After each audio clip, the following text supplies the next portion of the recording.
Good morning. How are you today?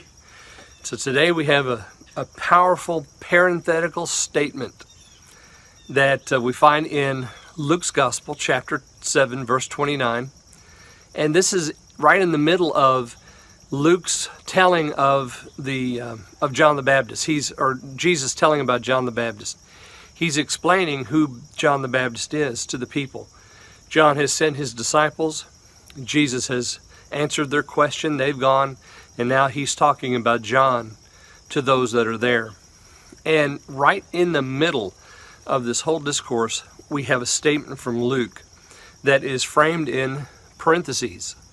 So, and it's very important because it's commentary on what Jesus has just said and sets up what he's about to say. So Luke puts it right here in the middle, and it's a great place for it. But what he says is so very important.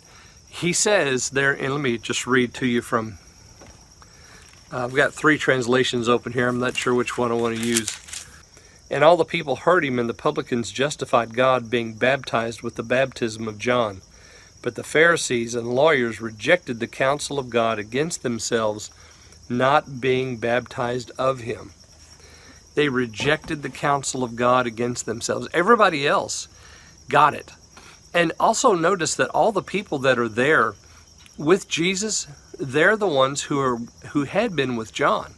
So John did prepare the way for the Messiah. Everything that has happened now has happened because John made the way possible.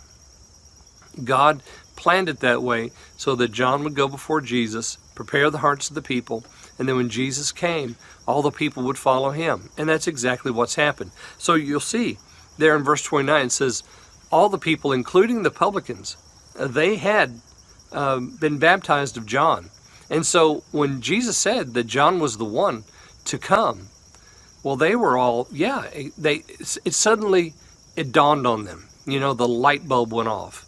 They understood that, they were a part of something that God was doing in the history of the world. And they had been baptized of John, and now they're following Jesus, and they understand it. But the Pharisees didn't. The religious folks who refused to be baptized by John, and remember, John is preaching a baptism of repentance, so they're refusing repentance. And it says there in the King James, I love the way the King James puts that, they rejected the counsel of God against themselves. Ooh, isn't that something? To reject the counsel of God. Well, that's what they've done.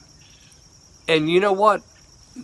This commentary that Luke gives us, this poignant piece, is so good because sometimes we reject the counsel of God against ourselves. I like let me read to you from the Christian Standard Bible. The Christian Standard Bible says, and when all the people, including the tax collectors, heard this, they acknowledged God's way of righteousness because they had been baptized with John's baptism. But since the Pharisees and experts of the law had not been baptized by him, they rejected the plan of God for themselves. So God has a plan.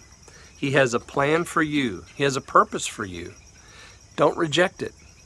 And it always comes through the ministry and the work of our prophet, priest, and king, Jesus.